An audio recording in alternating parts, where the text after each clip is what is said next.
یا اللہ تو ہمارے لیے کافی ہو جا جیسے تو چاہتا ہے. تجھے پتا ہے کہ ان حالات میں بہترین اسٹریٹجی کیا ہو سکتی ہے, ان حالات سے نکلنے کا بہترین راستہ کیا ہو سکتا ہے, ان حالات سے نکلنے کا بہترین طریقہ کیا ہو سکتا ہے, یہ تو جانتا ہے اور میں نہیں جانتا. تو اپنے معاملات کو اللہ کے حوالے کریں. کیوں؟ کیونکہ وہ خیر الماکرین ہے, وہی بہترین تدبیر کرنے والا ہے. تو اس چیز کا ان کید الشیطان کان ضعیف, اللہ کہہ رہا ہے کہ دیکھو شیطان کی جو چالیں ہیں وہ بڑی ہی کمزور ہیں.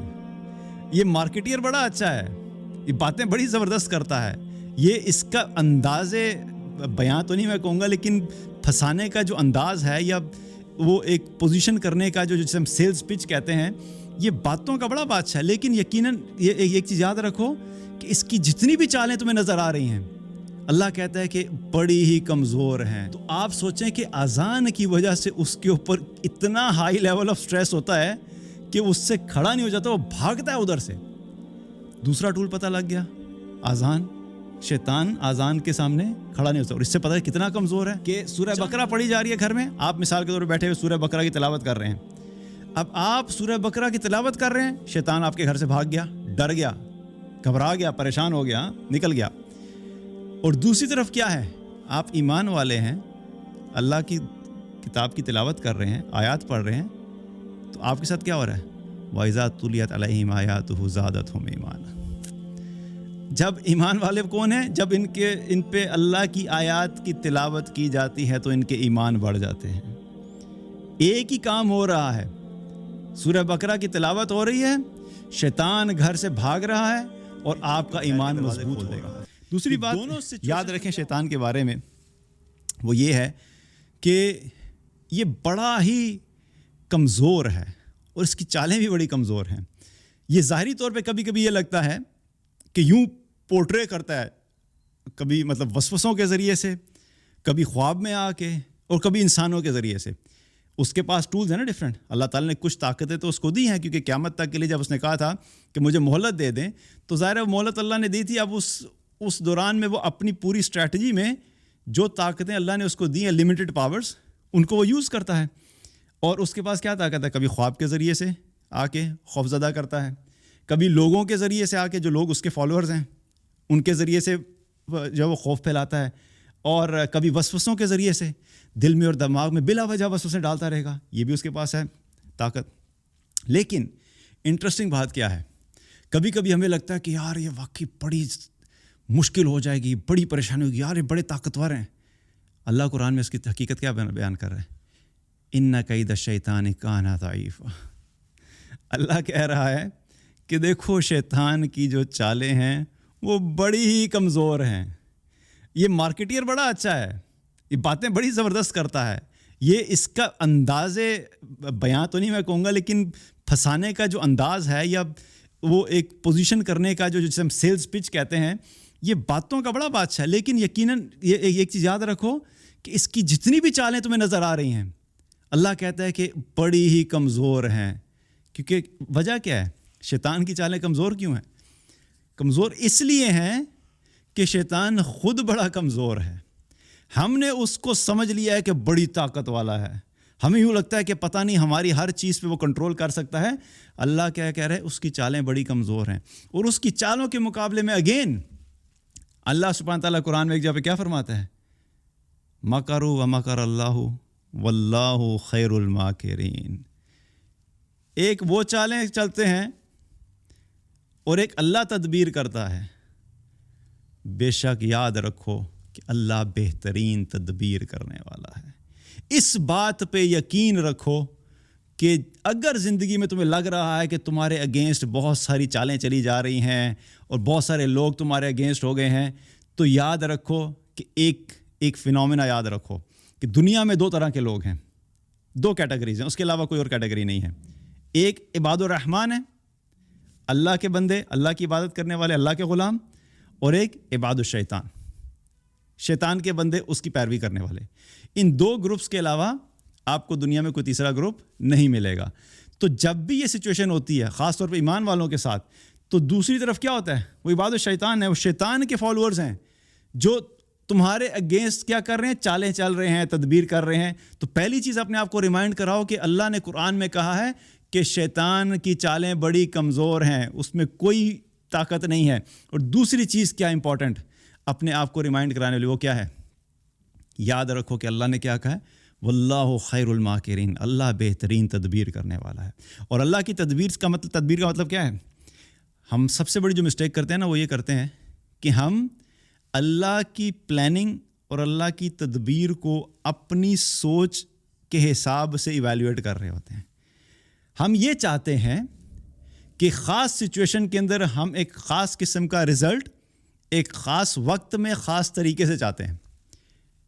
مالی حالات خراب ہو گئے، اب کیا ہے؟ دل یہ چاہتا ہے کہ بس اچانک ہی کوئی بندہ آئے اور مجھے اتنے پیسے دے دے تاکہ میں اس مالی مشکل سے نکل جاؤں. ہماری اپنی ایک سوچ ہے.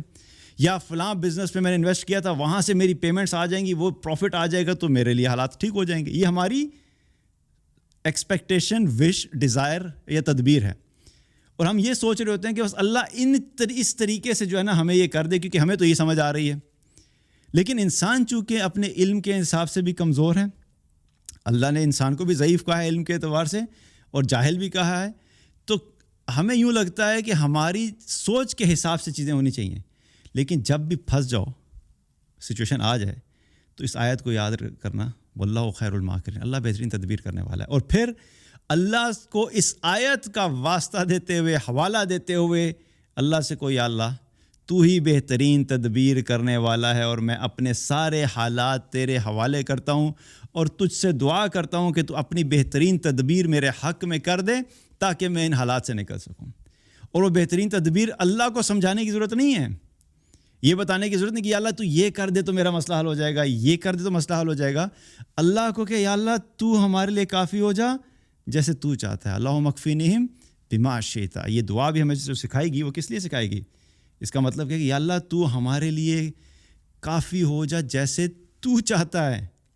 تجھے پتہ ہے کہ ان حالات میں بہترین اسٹریٹجی کیا ہو سکتی ہے، ان حالات سے نکلنے کا بہترین راستہ کیا ہو سکتا ہے، ان حالات سے نکلنے کا بہترین طریقہ کیا ہو سکتا ہے، یہ تو جانتا ہے اور میں نہیں جانتا. تو اپنے معاملات کو اللہ کے حوالے کریں. کیوں؟ کیونکہ وہ خیر الماکرین ہے، وہی بہترین تدبیر کرنے والا ہے. تو اس چیز کا بھی یقین دل میں رکھیں. تو کیا ہے کہ شیطان کی اسٹریٹجی کے اگینسٹ کہ وہ بڑا کمزور ہے، اللہ نے بتایا کہ دیکھو اللہ بڑا بہترین تدبیر کرنے والا ہے. اور شیطان کتنا کمزور ہے یہ بڑا امپورٹنٹ ہے ہمارے لیے جاننا، کیونکہ اگر یہ نہیں ہم سمجھیں گے نا تو ہم بلا وجہ اس کو جو ہے نا اپنے سر پہ سوار کرتے رہیں گے. آپ سوچیں کہ وہ اتنا کمزور ہے کہ حدیث میں آتا ہے اللہ کے نبی صلی اللہ علیہ وسلم نے فرمایا کہ جس گھر میں سورہ بقرہ پڑھی جاتی ہے اس گھر سے شیطان بھاگ جاتا ہے. امیجن کریں کہ اس کی آپ پاور کیا ہے کہ وہ سورہ بقرہ اگر تلاوت آپ کر رہے ہیں گھر میں، آپ کے گھر میں سورہ بقرہ کی تلاوت چل رہی ہے، تو وہ اس گھر میں ہی نہیں ٹھہر سکتا. وہ آپ کو نقصان کیا پہنچائے گا؟ نقصان تو اس وقت پہنچائے گا نا جب آپ کے قریب آئے گا. آپ کے گھر میں سورہ بقرہ کی تلاوت چل رہی ہے تو وہ آپ کے گھر میں ہی نہیں آ سکتا، تو نقصان کہاں سے پہنچائے گا؟ تو جو اتنا کمزور ہے کہ اللہ کے کلام کے سامنے کھڑا نہیں ہو سکتا، وہ آ کے کیا نقصان پہنچائے گا مجھے بتائیں. اور دوسری طرف اس چیز کو دیکھنے کا کیا ہے، ذرا سچویشن دیکھیں کہ سورہ بقرہ پڑھی جا رہی ہے گھر میں، آپ مثال کے طور پہ بیٹھے ہوئے سورہ بقرہ کی تلاوت کر رہے ہیں. اب آپ سورہ بقرہ کی تلاوت کر رہے ہیں، شیطان آپ کے گھر سے بھاگ گیا، ڈر گیا، گھبرا گیا، پریشان ہو گیا، نکل گیا. اور دوسری طرف کیا ہے، آپ ایمان والے ہیں، اللہ کی کتاب کی تلاوت کر رہے ہیں، آیات پڑھ رہے ہیں، تو آپ کے ساتھ کیا ہو رہا ہے؟ وَإِذَا تُلِيَتْ عَلَيْهِمْ آيَاتُهُ زَادَتْهُمْ ایمانا. جب ایمان والے کون ہیں؟ جب ان پہ اللہ کی آیات کی تلاوت کی جاتی ہے تو ان کے ایمان بڑھ جاتے ہیں. ایک ہی کام ہو رہا ہے، سورہ بقرہ کی تلاوت ہو رہی ہے، شیطان گھر سے بھاگ رہا ہے اور آپ کا ایمان مضبوط ہو رہا ہے. یہ دونوں سچویشنز میں کیا ہو رہا ہے؟ آپ شیطان کے اگینسٹ پاورفل ہو رہے ہیں، کیونکہ آپ نے وہ راستہ اختیار کیا جس راستے کے ذریعے سے اللہ سبحانہ تعالیٰ آپ کو مضبوط کر رہا ہے اور اس کو کمزور کر رہا ہے. لیکن پرابلم کیا ہے؟ بہت سے مسلمان آج اس چیز سے غافل ہیں اور پھر وہ کہتے ہیں جی شیطان کا حملہ ہو رہا ہے، شیطان نے یہ کر دیا، شیطان نے وہ کر دیا. کیوں؟ کیونکہ ہم نے شیطان کو کھلا راستہ دے دیا. گھر میں سورہ بقرہ کی تلاوت کرو ریگولر، شیطان تمہارے گھر میں نہیں آ سکتا، اتنا کمزور ہے. دوسری بات کتنا کمزور ہے وہ کہ آپ سوچیں، حدیث میں آتا ہے اللہ کے نبی صلی اللہ علیہ وسلم نے فرمایا کہ جب کسی نماز کے لیے اذان ہوتی ہے تو اذان کی آواز سن کر شیطان وہاں سے گوز مارتا ہوا بھاگ جاتا ہے اور اتنا دور چلا جاتا ہے جہاں پہ اس کو اذان کی آواز نہ آئے. آپ سوچئے کہ وہ کیا اس کی طاقت ہے. میں بڑا سوچ رہا تھا کہ ہم کبھی کبھی اس کو نا ہوا بنا لیتے ہیں. بھئی ایک اذان کو سن کے وہ نہیں کھڑا ہو سکتا. تم کیا پتہ لگ رہا ہے؟ ذرا تھوڑی دیر کے لیے سوچیں. ایک امیجنری سینیریو آپ کو دے رہا ہوں. مثال کے طور پہ آپ کو اچانک پتہ لگتا ہے کہ آپ کے سامنے شیطان آ گیا. ویسے تو نظر نہیں آتا. شیطان اصل میں ہے کیا ہے؟ جن ہے نا. جن تو نظر نہیں آتا. جو ایول جن ہیں، جو برے ہیں، وہ شیاطین ہوتے ہیں. اب نظر تو آتا نہیں وہ، لیکن امیجن کرتے ہیں تھوڑی دیر کے لیے کہ آپ کو یوں لگا کہ آپ کے سامنے آ گیا جی شیطان. اب وہ آپ کو نقصان پہنچانے لگے کیا؟ آپ نے ادھر ساتھ ہی کیا آپ نے اذان دینا شروع کر دی. اللہ اکبر اللہ اکبر. آپ سوچیں آپ نے اتنا کہنا ہے اور وہ وہاں سے بھاگے گا. اور حدیث میں لفظ کیا ہے؟ گوز مارتا ہوا، مینس کہ وہ جو ہوا خارج کرتا ہوا بھاگے گا. اور میں سوچ رہا تھا کہ یہ الفاظ کیوں ہیں، خاص طور پہ یہ مینشن کیوں ہوا. تو اس کا اگر آپ یہ دیکھیں، ایک ریزن جو مجھے سمجھ آیا تھا واللہ عالم، کہ انسان جب ایک نارمل ہوتا ہے نا، ایک دم سے جب ہائی لیول آف سٹریس آتا ہے، جب ہائی لیول آف سٹریس آتا ہے تو کیا ہوتا ہے؟ فوراً انسان کدھر جاتا ہے؟ واش روم کی طرف بھاگتا ہے. ایسے ہی نا نیچرل ریئیکشن یہ ہوتا ہے کہ پیٹ جو ہے نا وہ ایک دم سے انسان کو لگتا ہے کہ گڑبڑ ہو گیا. تو آپ سوچیں کہ اذان کی وجہ سے اس کے اوپر اتنا ہائی لیول آف سٹریس ہوتا ہے کہ اس سے کھڑا نہیں ہو جاتا، وہ بھاگتا ہے ادھر سے. دوسرا ٹول پتہ لگ گیا، اذان. شیطان اذان کے سامنے کھڑا نہیں ہوتا. اور اس سے پتہ ہے کتنا کمزور ہے. چند الفاظ سبحان اللہ میں آپ سوچیں کہ اذان دینے میں کتنا ٹائم لگتا ہے اور کیا ایفرٹ لگتی ہے، کتنے پیسے لگتے ہیں. کچھ بھی نہیں، بس اذان شروع ہوئی اور بھاگ